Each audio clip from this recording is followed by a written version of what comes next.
নমস্কার। আমার আজকের রেসিপি তেল পটল। দই পটল, পটল চিংড়ি এগুলো তো খাওয়াই হয়ে থাকে। এবার একটু ট্রাই করলাম তেল পটল। তেল পটলের জন্য প্রথমে পটলের খোসা ছাড়িয়ে দুই দিক দিয়ে চিড়ে নিয়েছি। চিড়ে নিলে পটলগুলোর ভেতরে মশলা ভালো ঢুকবে। এরপর আমি সামান্য পরিমাণ লবণ আর সামান্য পরিমাণ হলুদ নিয়ে পটলগুলোকে মাখিয়ে নিয়েছি। পটলগুলো ভালোভাবে মাখিয়ে নেওয়ার পর আমাকে 5 থেকে 10 মিনিট এগুলো রেখে দিতে হবে।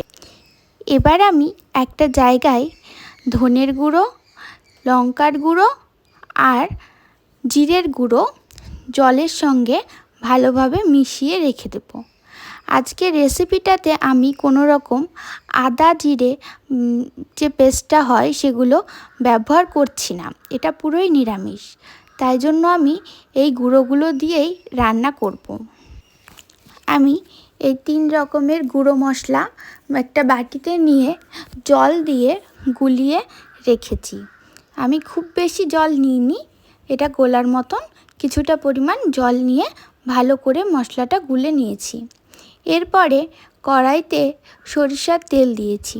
সরিষার তেলে রান্নার স্বাদটা ভালো হয়। দেখুন, তেল পটল মানেই যে আমি খুব বেশি তেল দিয়েছি তা কিন্তু নয়। এখানে আমি তেল দিয়ে নিয়েছি, সরিষার তেল। তেল দেওয়ার পরে তেলের মধ্যে আমি পটলগুলোকে ভেজে নেব। খুব কড়া করে ভাজতে হবে না, হালকা করে 5-7 মিনিট ভেজে নিলেই হবে। আমার পটলগুলো একটু হালকা হালকা ব্রাউন কালারই হয়ে গিয়েছে। আমি 5-7 মিনিট কড়াইতে এগুলো ভেজে নিয়ে একটা জায়গায় তুলে রাখব।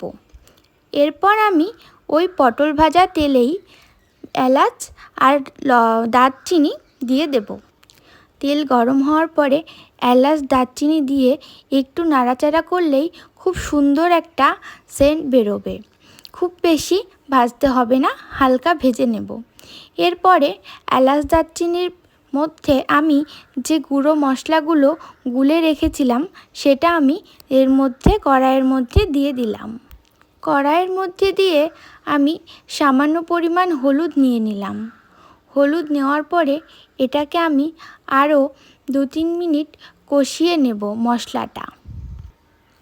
মশলাটা ভালো করে কষিয়ে নেওয়ার পরে দেখাই যাচ্ছে এখানে তেলগুলো ভেসে উঠছে। এবার আমাকে এর মধ্যে ভেজে রাখা পটলগুলো দিয়ে দিতে হবে। ভেজে রাখা পটলগুলো এই মশলার মধ্যে দিয়ে আমাকে পটলগুলো আর মশলাটাকে ভালোভাবে কষিয়ে নিতে হবে। খুব বেশি সময় নয়, 5-7 মিনিট মতন কষিয়ে নিলেই ভালো লাগবে। দেখতে যতটা অয়েলি লাগছে ঠিক ততটা কিন্তু নয়। এরপরে আমি সামান্য পরিমাণ জল দেব। যেহেতু পটলগুলো ভাজার সময়ই অনেকটাই সেদ্ধ হয়ে এসেছে, তাই খুব বেশি জলের প্রয়োজন নেই। সামান্য পরিমাণ জল দিয়ে আমি ঢাকা দিয়ে রাখব, পটলগুলো যেন সেদ্ধ হয়ে যায় সেই রকম। ততক্ষণে আমি পোস্ত বেটে নেব।